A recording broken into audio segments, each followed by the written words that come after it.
Hello good people, this is Shankar from Music Production Hub. ഇന്ന് നമ്മുടെ system integration വീഡിയോയുടെ third പാർട്ടാണ്. നമ്മളിന്ന് നോക്കുന്നത് റാൻഡം ആക്സസ് മെമ്മറി റാം. ഒരു കമ്പ്യൂട്ടറിനെ സംബന്ധിച്ചിടത്തോളം ഏറ്റവും ഇമ്പോർട്ടൻ്റ് ആയിട്ടുള്ള ഒരു ഘടകമാണ് റാം എന്ന് പറയുന്നത്. കമ്പ്യൂട്ടറിലുള്ള എല്ലാ കമ്പോണൻറ്റും ഇമ്പോർട്ടൻ്റ് തന്നെയാണ്. റാം നമുക്ക് പ്രത്യേകിച്ച് ഇമ്പോർട്ടൻ്റ് ആവുന്നത് എങ്ങനെയാണെന്ന് വെച്ച് കഴിഞ്ഞാൽ ഈ റാം ആണ് പ്രോസസ്സറിന് ആവശ്യമായിട്ടുള്ള ഡാറ്റ കൊടുക്കുന്നത്. ദാറ്റ് മീൻസ് നമ്മൾ എന്ത് കാര്യം ചെയ്യാൻ കൊടുത്തു കഴിഞ്ഞാലും അത് ഈ ഒരു റാം വഴിയാണ് കമ്പ്യൂട്ടറിൻ്റെ പ്രോസസ്സറിലേക്ക് എത്തിപ്പെടുകയും അത് പ്രോസസ്സ് ചെയ്യുകയും ചെയ്യുന്നത്. തിരിച്ച് നമുക്ക് ആ ഡാറ്റ ആക്സസ് ചെയ്യാനായിട്ട് നമുക്ക് റാം തന്നെയാണ് യൂസ് ചെയ്യുന്നത്. സോ കമ്പ്യൂട്ടറിൻ്റെ ഓവറോൾ സ്പീഡ് ആൻഡ് പെർഫോമൻസിന് റാം തീർച്ചയായിട്ടും വളരെ വലിയൊരു പങ്ക് വഹിക്കുന്നുണ്ട്. ഇതൊരു പെർമനൻറ്റ് സ്റ്റോറേജ് അല്ല, ഇതൊരു ടെമ്പററി സ്റ്റോറേജ് ആണ്. സോ ടെമ്പററി സ്റ്റോറേജ് ആയതുകൊണ്ട് തന്നെ ഇത് ഫാസ്റ്റാണ്.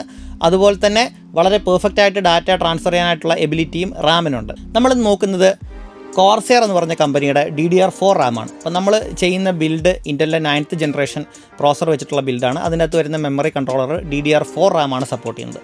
ഇൻ്റലിൻ്റെ 4th and 5th ജനറേഷൻ പ്രോസറുകൾ വരെയായിരുന്നു DDR3 റാം സപ്പോർട്ട് ചെയ്തുകൊണ്ടിരുന്നത്. അപ്പോൾ ഓരോ ജനറേഷൻ റാമുകൾ മാറുന്നതിനനുസരിച്ചിട്ട് അതിൻ്റെ സ്പീഡും പെർഫോമൻസും ഒക്കെ മാറിക്കൊണ്ടിരിക്കും. അപ്പോൾ DDR3 റാമുകളെക്കാളും വളരെ പെർഫോമൻസും സ്പീഡും ഉള്ള റാമുകളാണ് DDR4. DDR3യുടെ മാക്സിമം സ്പീഡ് 1600 MHz ആയിരുന്നു. DDR4 റാമുകൾ 5000 MHz പുറത്ത് വരുന്നുണ്ട്. നമ്മളിത് നോക്കുന്ന മ്യൂസിക് പ്രൊഡക്ഷൻ ബിൽഡിന് വേണ്ടിയിട്ടുള്ള റാം കോർസെയറിൻ്റെ വെഞ്ചൻസ് LPX എന്ന് പറഞ്ഞ റാമാണ്. സോ ഈ റാം 3200 MHz ആണ് സ്പീഡ് വരുന്നത്. അപ്പോൾ ഇതൊരു മോഡറേറ്റ് ആയിട്ടുള്ള ഫ്രീക്വൻസിയാണ്. അത്യാവശ്യം നല്ല ക്വാളിറ്റി ഉള്ളൊരു റാമാണ്. കോർസെയർ എന്ന് പറയുന്ന കമ്പനി ഗെയിമിങ്ങും അതേപോലെ തന്നെ കമ്പ്യൂട്ടറിൻ്റെ ഫീൽഡിലും വളരെ ഫേമസ് ആയിട്ടുള്ളൊരു ബ്രാൻഡാണ്. ഒരുപാട് കമ്പോണൻസ് അവർ ഇറക്കുന്നുണ്ട്. റാമും ക്യാബിനറ്റും അതുപോലെ തന്നെ SMBS ഒക്കെ ഒരുപാട് കമ്പോണൻസ് ഇറക്കുന്നുണ്ട്. വളരെ ഹൈ എൻഡ് ആയിട്ടുള്ളൊരു കമ്പനിയാണ് കോർസെയർ എന്ന് പറയുന്നത്. അപ്പോൾ അവരുടെ വെഞ്ചൻസ് LPX എന്ന് പറഞ്ഞ സീരീസിലുള്ള റാമാണ് നമ്മളുടെ ബിൽഡിന് വേണ്ടി ചൂസ് ചെയ്തിരിക്കുന്നത്. 16 GB സിംഗിൾ സ്റ്റിക്കിൽ വരുന്ന 2 റാമാണ്. അപ്പോൾ സോ ടോട്ടൽ നമുക്ക് 32 GB റാമാണ് മൊത്തത്തിൽ കിട്ടുന്നത്. അപ്പോൾ ഈ റാമിൻ്റെ പ്രത്യേകത എന്ന് പറഞ്ഞു കഴിഞ്ഞാൽ ഇത് ലോ പ്രൊഫൈലാണ്. ദാറ്റ് മീൻസ് നമുക്ക് വളരെ ചെറിയ കേസിലും ചെറിയ ബിൽഡിലും അതുപോലെ തന്നെ വലിയ ബിൽഡിലും വലിയ CPU കൂളറുകളൊക്കെ ഉപയോഗിക്കുന്നുണ്ടെങ്കിൽ നമുക്ക് ഈ റാം സ്പേസിൻ്റെ ഒരു പ്രോബ്ലം ഇല്ലാതെ നമുക്ക് ഇൻസ്റ്റാൾ ചെയ്യാൻ സാധിക്കും. ഇപ്പോൾ കുറച്ചുകൂടി ബെറ്റർ ആയിട്ടുള്ള റാമുകൾ എടുക്കുകയാണെങ്കിൽ അതിൻ്റെ സൈസൊക്കെ കുറച്ച് കൂടുതലായിരിക്കും. അപ്പോൾ അതിൻ്റെ ഹീറ്റിംഗ് എന്താ പറയുക കൂളിംഗ് ചെയ്യാൻ വേണ്ടിയിട്ടുള്ള അതിൻ്റെ ഹീറ്റ്സും കാര്യങ്ങളൊക്കെ കുറച്ചുകൂടി ബൾക്കി ആയിരിക്കും. അപ്പോൾ അത്തരം റാമുകൾ വരുന്ന സമയത്ത് നമുക്ക് വലിപ്പമുള്ള CPU കൂളറുകൾ ഉപയോഗിക്കുമ്പോൾ അത് കേസിൽ ഫിറ്റ് ആവാനായിട്ട് ബുദ്ധിമുട്ടുണ്ടായിരിക്കും.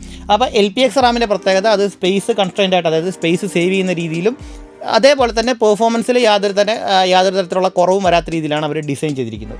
സോ നമുക്ക് ഈ റാം ഒന്ന് അൺബോക്സ് ചെയ്യാം. അപ്പോൾ റാമിൻ്റെ ബോക്സ് നല്ലൊരു പാക്കേജിങ് തന്നെയാണ്. സേഫ്റ്റി ആയിട്ടുള്ളൊരു പ്രൊട്ടക്ഷനാണ്. അവർ സേഫ്റ്റി ഇൻഫർമേഷൻ എന്ന് പറഞ്ഞിട്ടൊരു ചെറിയ ഒരു കാറ്റലോഗ് കൊടുത്തിട്ടുണ്ട്. അപ്പോൾ ഞാൻ തിരിച്ച് തന്നെ വയ്ക്കുന്നു. അപ്പോൾ നല്ലൊരു പ്ലാസ്റ്റിക് കണ്ടെയ്നറിലാണ് റാം വരുന്നത്. അപ്പോൾ ഇത് കംപ്ലീറ്റ് ആയിട്ട് ഹീറ്റ് സിങ്ക് ഉള്ള റാം ആയതുകൊണ്ട് തന്നെ നമുക്ക് റാമിൻ്റെ എവിടെയും ടച്ച് ചെയ്യുന്നതിന് കുഴപ്പമില്ല. അതിൻ്റെ ലീഡ്സിൽ ടച്ച് ചെയ്യാതിരിക്കാൻ മാക്സിമം ശ്രമിക്കുക. ഇതാണ് കോർസെയറിൻ്റെ വെഞ്ചൻസ് LPX എന്ന് പറഞ്ഞ റാം. വളരെ ബ്യൂട്ടിഫുൾ ആയിട്ടുള്ളൊരു മൊഡ്യൂളാണ്. ബ്ലാക്ക് കളറിൽ നല്ലൊരു ഹീറ്റ് സിങ്കാണ് അവരതിന് കൊടുത്തിരിക്കുന്നത്. 288 പിന്നാണ് DDR4 റാമിന് വരുന്നത്.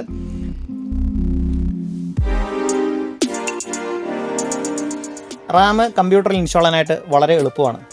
നമ്മുടെ കമ്പ്യൂട്ടറിൽ ഉപയോഗിക്കുന്ന മിക്കവാറും എല്ലാ കമ്പോണൻസും ഫുൾ പ്രൂഫ് ഡിസൈനാണ്. ദാറ്റ് മീൻസ് ഒരു ഡിറക്ഷനിൽ മാത്രമേ അത് കണക്ട് ചെയ്യാനായിട്ട് സാധിക്കുള്ളൂ. അപ്പോൾ നിങ്ങൾ നോക്കിക്കഴിഞ്ഞാൽ പിന്നെ അങ്ങനെ വന്ന ശേഷം ഇവിടെ ഒരു ചെറിയ നോച്ചുണ്ട്. അപ്പോൾ ഈ നോച്ച് നമ്മുടെ മദർ ബോർഡിൻ്റെ അകത്തുള്ള സ്ലോട്ടുമായിട്ട് വളരെ കറക്റ്റ് അലൈൻ ചെയ്താൽ നിങ്ങൾക്ക് എളുപ്പത്തിൽ ഇത് ഫിക്സ് ചെയ്യാനായിട്ട് സാധിക്കും. അപ്പോൾ നമ്മുടെ കമ്മിങ് വീഡിയോസിൽ അതിനെക്കുറിച്ച് കൃത്യമായിട്ട് കാണിക്കുന്നുണ്ട്. അപ്പോൾ നിങ്ങൾ വരുന്ന വീഡിയോസ് മറക്കാതെ വാച്ച് ചെയ്യുക. സോ നമ്മൾ റാം എടുത്തു കഴിഞ്ഞാൽ റാമിൽ നോക്കേണ്ട ചെറിയ ടെക്നിക്കൽ സ്പെസിഫിക്കേഷൻസ്, നമുക്ക് ഒരുപാട് കാര്യങ്ങൾ നോക്കുന്നില്ല. ഫസ്റ്റ് ടെക്നിക്കൽ സ്പെസിഫിക്കേഷൻ റാമിൻ്റെ സ്പീഡാണ്. അപ്പോൾ റാമിൻ്റെ സ്പീഡ് നമ്മൾ 3200 MHz ആണ്.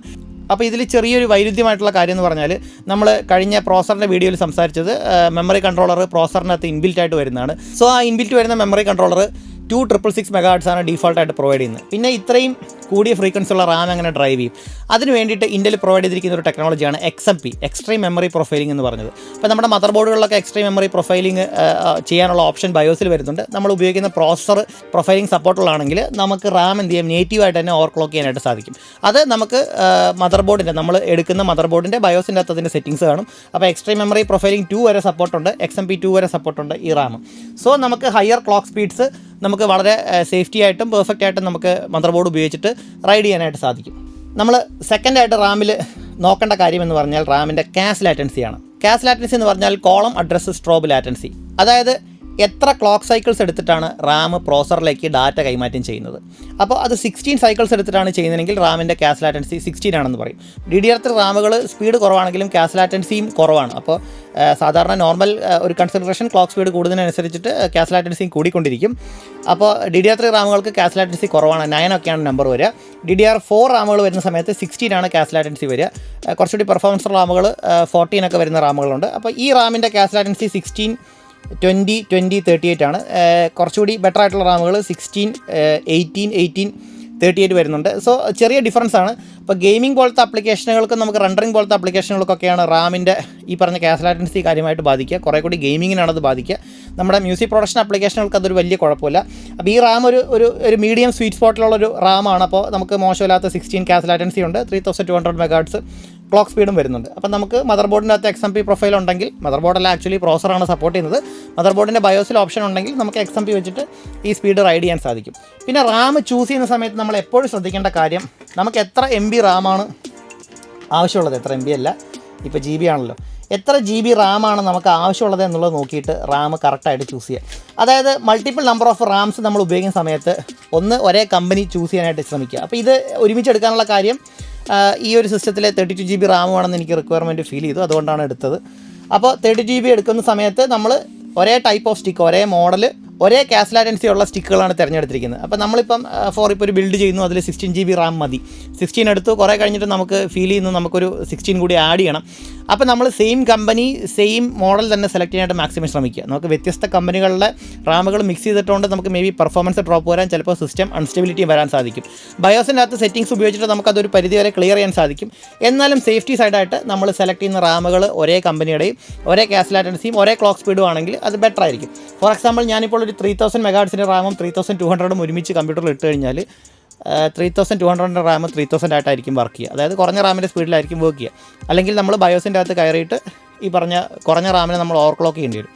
സോ അത് ടെക്നിക്കലി അതുകൊണ്ട് കുഴപ്പമൊന്നുമില്ല. പക്ഷേ എങ്കിലും നമുക്ക് അത്തരത്തിലുള്ള പ്രോബ്ലംസ് ഒഴിവാക്കാനായിട്ട് ഏറ്റവും ബെസ്റ്റ് നമ്മൾ റാമിൻ്റെ സ്റ്റിക്കുകൾ ചൂസ് ചെയ്യുന്ന സമയത്ത് അതിൻ്റെ കപ്പാസിറ്റിയും അതുപോലെ തന്നെ സ്പീഡും ക്യാഷ് ലാറ്റൻസിയും ഒക്കെ ഒരേപോലെയുള്ള സ്റ്റിക്കുകൾ സെലക്ട് ചെയ്യുക.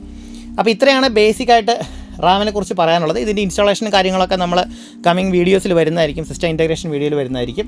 അപ്പോൾ ഈ ഒരു വീഡിയോ എല്ലാവർക്കും ഇൻഫോർമേറ്റീവ് ആയെന്ന് വിശ്വസിക്കുന്നു. Stay tuned. Thank you for watching. Have A good day.